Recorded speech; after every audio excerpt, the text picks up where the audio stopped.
네, 오늘은 김대중 대통령 서거 7주기 되는 날입니다. 남북 평화와 화해를 위해서 용기 있게 결단했던 김대중 대통령님이 그립습니다. 지금 남북 간 대화가 완전히 막혀서 극한적인 대치 상황에 몰려있는 한반도를 보면서 국가의 지도자가 얼마나 중요한가, 또 남북 평화와 화해 협력 정책이 얼마나 중요한가를 다시 한번 되새기게 되는 그런 날입니다. 또한 미중 일러 등 주변 사강과의 관계에 있어서 탁월한 외교적 능력을 발휘했던 그런 지도자였습니다. 지금은 주변 강대국들과 도처에서 갈등하고 또 새로운 갈등 사안들이 계속해서 나타나는 그러한 동북아 정세입니다. 하루빨리 박근혜 대통령의 남북 정책, 주변 사강 외교 정책이 보다 평화와 협력 위주의 정책으로 전환되어야 한다는 점을 다시 한번 강조하는 그런 날이 되겠습니다. 김한정 부대표께서도 말씀하실 것이기 때문에 정도로 하겠습니다만, 저는 개인적으로 김대중 대통령께서 정치를 권유해서 정치권에 왔던 사람으로서 이분의 뜻이 제대로 펼쳐질 수 있게끔 만드는 데 기여했느냐 하는 그런 성찰과 반성의 날이기도 합니다.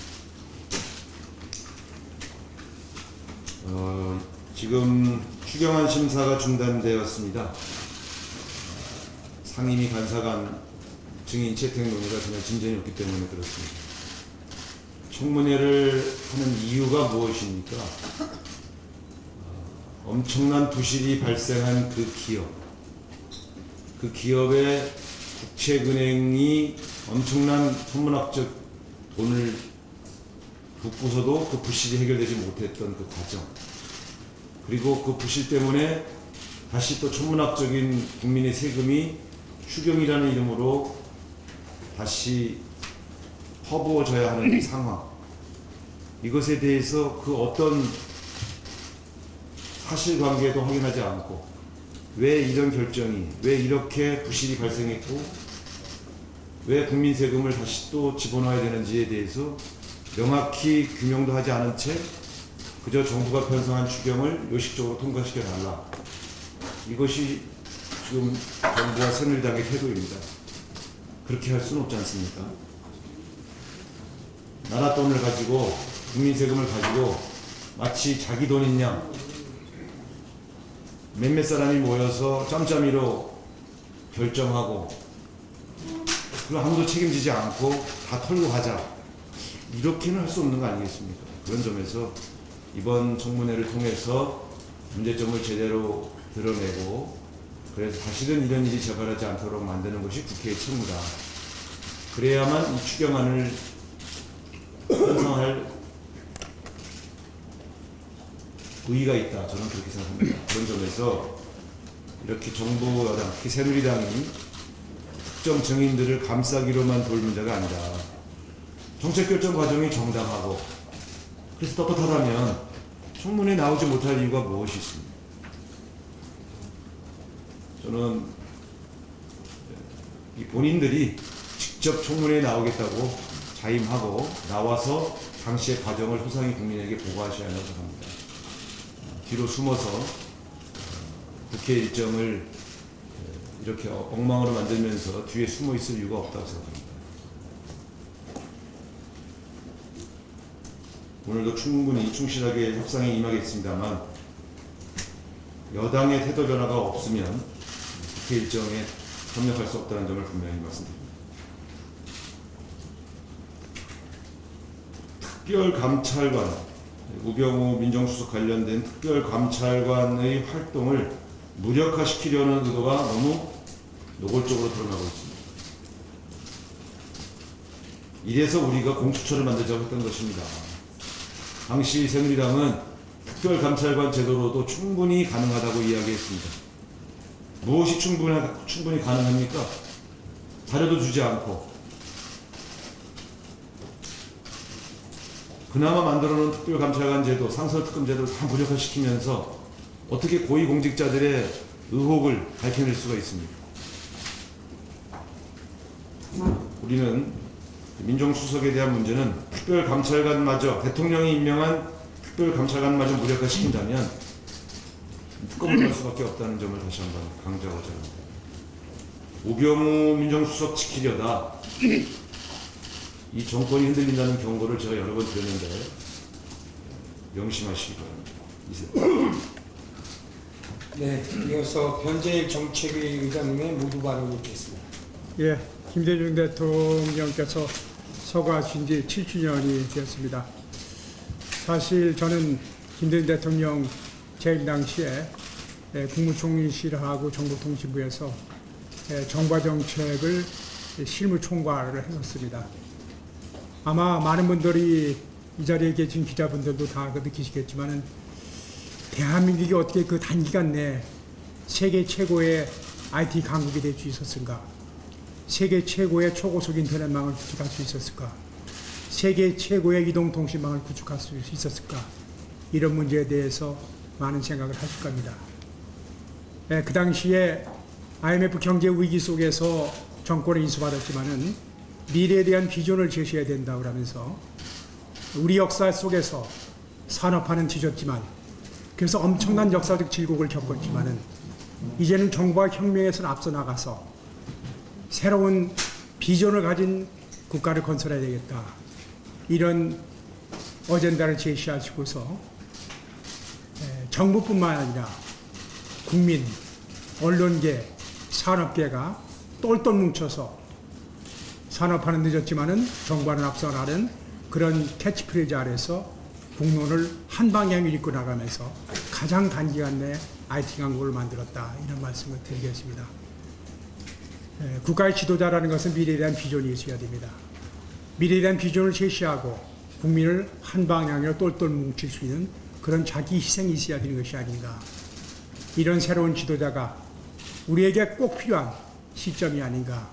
이라면서 대통령에 대한 기리는 말씀을 대신하고자 합니다. 우상호 대표께서 구조조정 문제에 대해서 말씀하시고 청문회에 대해서 말씀하셨지만은 우리가 구조조정을 하는 것은 또 구조조정에 대해를 위해서 많은 국민의 세금을 지원하는 것은 또 그리고 이어가서 청문회를 하고자 하는 것은 구조조정을 가져오게 된 원인에 대한 정확한 진단이 없이는 해법을 제시할 수 없기 때문입니다. 더 이상 이런 일이 다시 발생하지 않도록 하기 위해서는 원인 제공자가 왜 그럴 수밖에 없었다에 대한 확실한 답변을 주셔야 됩니다. 더 이상 우리 경제가 이런 질곡으로 빠져들지 않도록 청문회에 나와셔서 그동안 하신 일들이 자신 있는 일이었다면 자신 있게 답변해 주시기 바랍니다. 그리고 문제가 있었다면 무엇이 잘못됐다는 것을 분명히 밝혀주시므로 그런 과오를 후배들이 다시는 반복하지 않도록 새로운 경고를 주시기를 진심으로 부탁드리겠습니다. 단순히 청문회만이 문제가 아닙니다. 우리 경제가 더 이상 이러한 질곡에 빠지지 않도록 적극 협조해 주실 것을 간곡하게 당부드리겠습니다. 한 가지 더 말씀드릴 것은 우리 당에서 그동안 대한민국의 미래 경쟁력을 위해서는 과학기술의 발전이 가장 중요하다. 이런 얘기를 그동안 해왔습니다만은 그동안 우리 과학기술 R&D의 총 그 예산이 늘어났음에도 불구하고 그 성과가 제대로 나타나지 않는다는 그런 비판을 많이 받아왔습니다. 지난번 기초 연구 중심으로 해갖고 토론회를 가진 바 있습니다. 그래서 많은 지적이 있었습니다.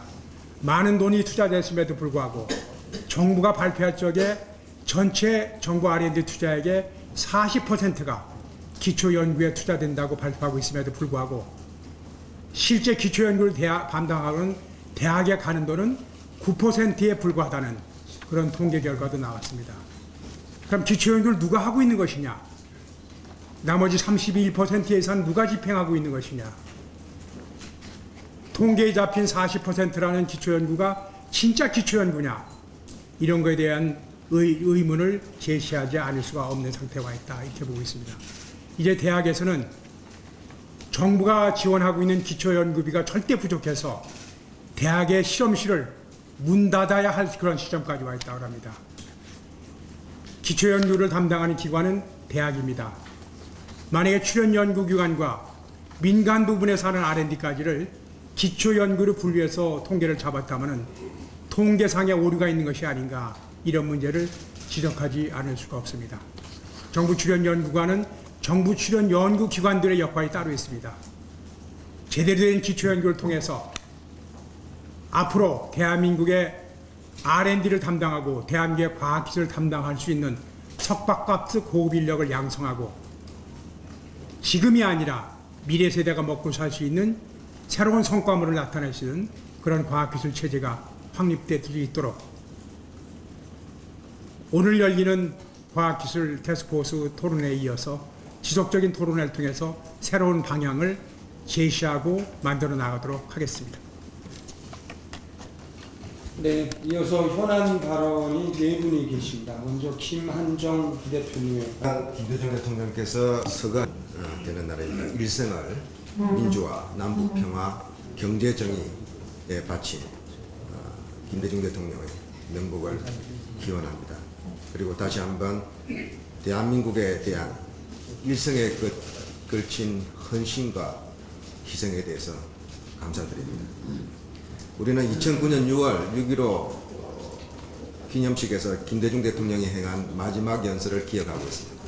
유언이었습니다. 김대중 대통령은 대한민국의 3대 위기를 지적했습니다. 민주주의 위기, 평화의 위기, 그리고 민생의 위기였습니다. 만약 김대중 대통령이 지금 살아계신다면 박근혜 정부를 어떻게 볼 것인가, 어떻게 평가할 것인가. 저는 그 중에서 특히 평화의 위기에 대한 김대중 대통령께서 염려할 것이다, 이렇게 생각하고 있습니다. 며칠 전 박근혜 대통령의 광복절 경축사회는 지극히 실망스러운 것이었습니다. 평화가 위기에 몰려있는데 남북 간의 긴장이 극도로 고조되고 있고 불안한 그런 한반도 정세에서 평화와 통일에 대한 대통령으로서 국가 최고 지도자로서의 비전과 방향을 전혀 제시하지 않았습니다.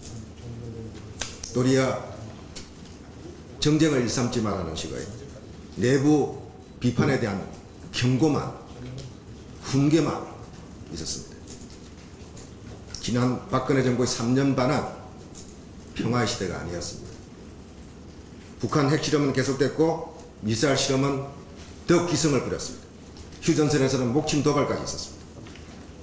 우리 정부의 대응은 개성공단 폐쇄, 유엔에서의 대북 규탄, 그리고 거듭된 정부 당국자들의 북한 제재 반복이었습니다. 북한 탓만 했습니다. 저는 여기서 박근혜 대통령께 다시 한번 호소드리고자 합니다. 우리는 박근혜 대통령을 다른 모습을 기억을 하고 있습니다. 2000년 남북 정상회담 때 김대중 대통령은 야당 의원들의 수행을 바랬습니다. 제가 그때 부속실장으로 그 뜻을 전달했습니다. 박근혜 당시 신한국당 국회의원은 자청했습니다. 수행을 하겠다고 했습니다. 그러나 당시 신한국당 총재였던 이해창 총재의 반대로 야당 의원들이 우리 김대중 대통령이 남북 정상회담에 한 사람도 수행하지 못하도록 그런 결과가 되어버렸습니다. 그 뒤로 아쉬워했던 박근혜 의원에 대해서 우리 당시 국민의 정부는 주선을 해서 2002년 5월 방북을 성사시켰고 김정일 국방위원장을 면담하고 돌아온 박근혜 대통령은 김대중 대통령한테 감사한다고 그랬습니다.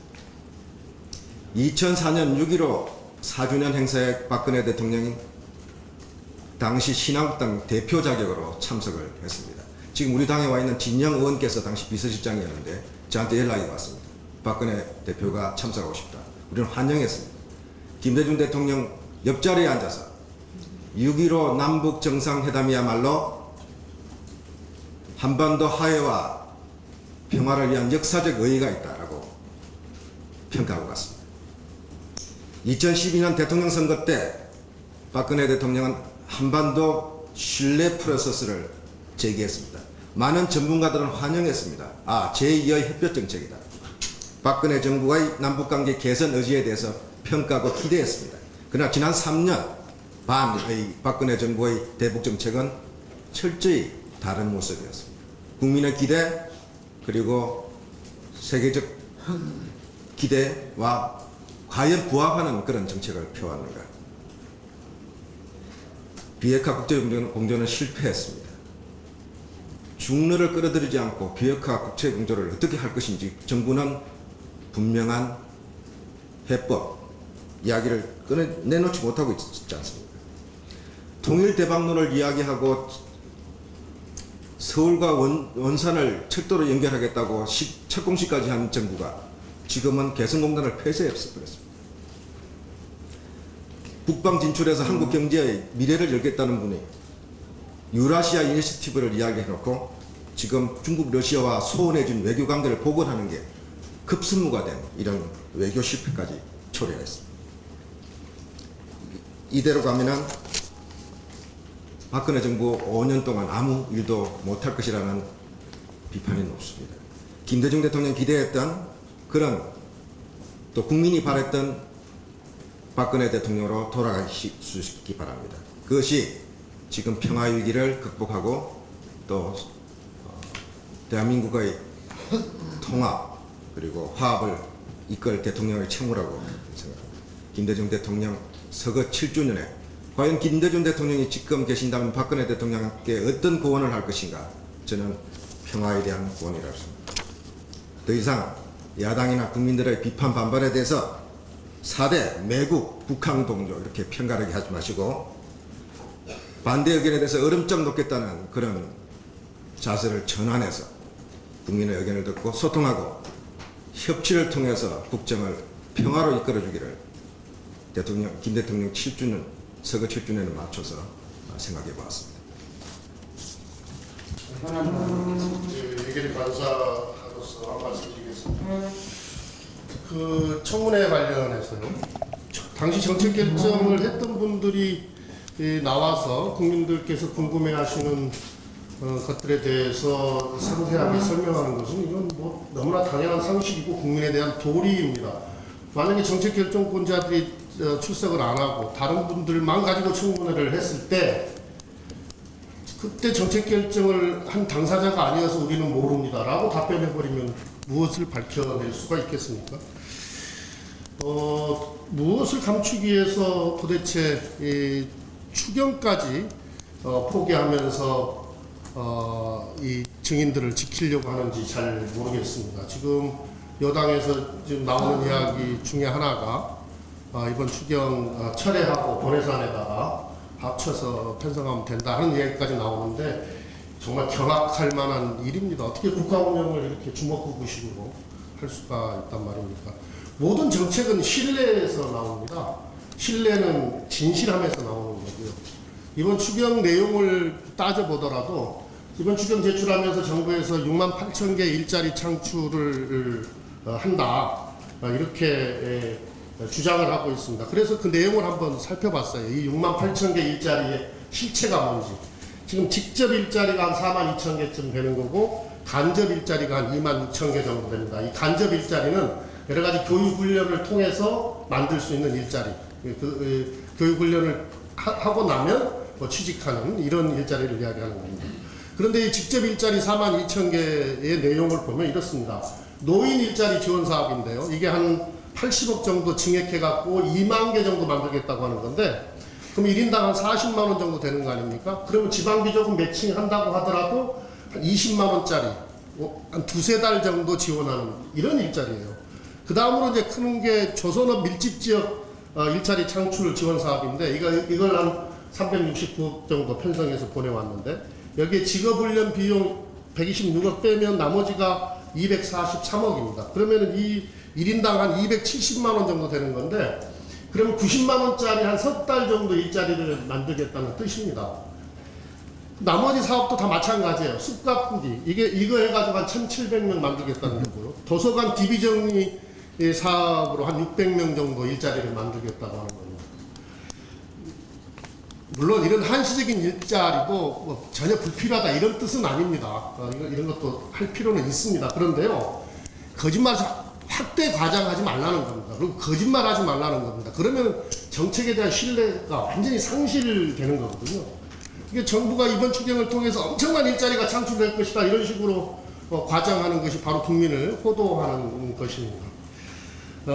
일자리의 근본적인 해법은 안정적인 일자리를 만드는 겁니다. 우리 더불어민주당에서 지금 주장하고 있는 공공부문, 특히 치안, 안전, 교육, 보육 이런 일자리를 이번 추경을 통해서라도 급하게 만들 필요가 있다. 이 말씀을 다시 한번 드립니다. 다시 한번 말씀을 드리는데 국가 운영은 주먹구구식으로 하면 안 됩니다. 청문회 일정도 증인도 적극적으로 협조를 해줘야 됩니다. 이게 합의의 전제 아니겠습니까? 원래는 청문회 하고 나서 추경해야 되는 거거든요. 그래야 원인도 분석해보고 어느 정도를 이 구조조정에 집어넣어야 되는지 규모도 산정할 수가 있는 건데 추경이 급하다고 해서 추경을 우리가 좀 먼저 이 심사를 시작을 했는데 이 중간에 이런 전제들을 다 무시한다라고 하는 것은 이런 국가 운영을 정상적으로 하지 말자는 뜻하고 똑같습니다. 네, 현안 발언 있겠습니다. 셀프. 우병우 민정수석에 대한 특별감찰관의 감찰을 흔들려는 시도가 계속 진행되고 있습니다. MBC에서 공개한 특별감찰관의 녹취록을 보면 민정수석실 때문에 감찰을 제대로 진행하지 못함을 알 수 있습니다. MBC에서는 SNS를 통해서 보고한 내용이다 이렇게 보도를 했지만 그 내용이나 형식을 보면 통신비밀보호법을 위반한 명백한 불법 감청에 의한 녹취록으로 보입니다.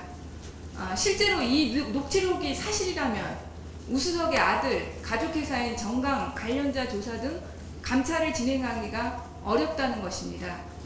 사실상 조직적인 은폐 시도가 이루어지고 있는 것이 아닌지 매우 우려스럽습니다. 그 녹취록에 비추어 볼 때 우병우 수석이 1인지하 만인지상 박근혜 정부의 사실상 소통령이라고 생각될 정도입니다. 청와대 비서실장도 한숨만 푹푹 쉬고 청와대 내부에서 어느 누구도 말을 못하는 상황이라면 감찰은커녕 검찰 수사도 불보듯 뻔합니다. 그 녹취록의 내용에 따르면 특별감찰관이 어떤 혐의를 찾았고 그 감찰 결과를 뒤집기 위한 보이지 않는 손의 흔들기 시도가 충분히 이루어질만 하다고 봅니다. 녹취록에서도 나타났듯이 감찰은 기관장의 전폭적인 지원이 있어야 제대로 할 수 있는 것인데 감찰 받는 쪽이 현직 민정수석이어서 어렵고 힘없는 특별감찰관이 되려 대치기 당할 수 있다 이런 언급조차 나옵니다. 특별감찰관이 이번 논란으로 예보 압박에 불하는 결과를 내놓는 것은 아닌지 심히 우려스럽습니다. 아직 늦지 않았습니다. 빈대 잡으려다 초가삼간 태우지 마시고 우병우 민정수석을 즉각 해임하고 감찰과 검찰 수사를 받게 해야 이런 우려와 논란을 불식시킬 수 있음을 명심해야 할 것입니다. 많이 기다리셨습니다. 요즘 한국공항공사가 우리 공기업 중에서 가장 여론의 주목을 받는 것 같습니다. 성추행, 관피아, 여성 노동자 인권 유린의 대명사가 되고 있습니다. 지금이라도 한국공항공사는 공기업으로서의 사회적 책임을 다해야 할 것입니다. 여러분들도 아시겠지만 김포공항 청소 노동자들이 화장실에서 식사를 하십니다. 공항공사 출신 관리자들은 이들에게 술 접대를 강요하고 심지어는 50대 여성 노동자의 가슴을 만지는 등 성추행을 자행하고 있습니다. 이러한 사태가 발생하게 된 원인은 한국공항공사가 용역 업체를 선정할 때 입찰 조건에서 그 업체의 업무 수행 능력이나 노동 조건 등 이런 것을 우선해서 보는 것이 아니라 공항에서 10년 이상 근무한 자를 현장 대리인으로 선임하는 것을 우선시하기 때문입니다. 이들은 서비스 향상에 주력하기보다는 원청인 공항공사 요구만 따르고 용역업체들을 그들만의 작은 왕국의 부하들로 만들고 있습니다. 성추행 전문가인 관피아 낙하산 인사는 즉시 시정되어야 할 것입니다. 또한 고용노동부는 용역근로자 근로조건 보호지침에서 노무비와 별도로 상여금 400%를 지급하도록 하였지만 공항공사는 이러한 지침들을 철저히 무시했습니다. 실제 용역업체 입찰 원가 계산에서도 상여금 400%를 설계해 두었지만 공항공사는 이에 대한 관리 감독을 하지 않았고 이에 따라 청소 노동자들의 처우와 노동 강도는 더욱 열악해지고 있습니다. 이에 한국공항공사에 요구합니다. 첫째, 고용노동부 지침을 준수해야 합니다. 시중 노임 단가를 적용하고 상여금 400%를 약속했던 대로 지급해야 합니다. 둘째, 성추행 간피와 재발 방지 대책을 제시하고 낙하산 인사를 즉시 중단해야 할 것입니다. 셋째, 공항공사는 미화원 노동조합과 직접 대화로 사태를 조기에 해결해야 할 것입니다. 김포공항 청소 노동자 사태는 직접 고용이 근본적인 해결책입니다. 국회도 최근에 우리 비정규직을 직접 고용으로 전환하지 않았습니까? 서울시 등 지자체도 비정규직 정규직화에 앞장서고 있습니다. 이제는 공공기관도 앞장서서 비정규직 문제를 해결하고 노동이 중시받는, 존중받는 사회를 만드는데 사회적 책임을 다해야 할 것입니다. 내일 을지로위원회 위원들과 함께 김포공항으로 달려가겠습니다. 고맙습니다. 네, 저도 짧게 한 말씀 드리겠습니다. 2016년 추경을 여당이 포기한 것이 아닌지 의심스럽습니다. 청문회 핵심적인 채택을 거부하는 새누리당의 모습은 한마디로 자승자각입니다. 지난 22일 여야 원내대표의 합의 조건은 청문회 내실 있는 개최였습니다. 수석 간 합의에서도 사실은 청문회를 먼저 하고 26일쯤 추경 처리를 실무적으로 검토하는 것이 맞다. 이 부분에 있어서 여당 원내대표가 좀 더 빠른 처리를 요구했기 때문에 순서를 선추경 후 청문으로 바꿔줬던 부분을 이제 와서 조선해운산업 부실을 위한 청문회를 부실 청문회로 돌려막으려 하는 건지 막으려고 하겠다는 것인지 묻지 않을 수 없습니다. 심지어 추경을 포기하고 야당을 발목 잡는 야당의 프레임으로 넣어서 정쟁을 일삼으려고 하려는 의구심마저 갖고 있습니다. 오늘에도 우리 야당은 더불어민주당과 국민의당은 언제든지 청문회 증인, 핵심 증인이 합의가 되면 방을 새서라도 추경 심사를 할 준비가 되어 있습니다. 혹여 정쟁으로 몰고 가서 본 예산에 추경을 합쳐서 처리하겠다는 정말 믿기 어려운 사태가 오게 된다면 이 모든 책임은 여당 새누리당이 있음을 분명히 확인해 두겠습니다. 이상입니다.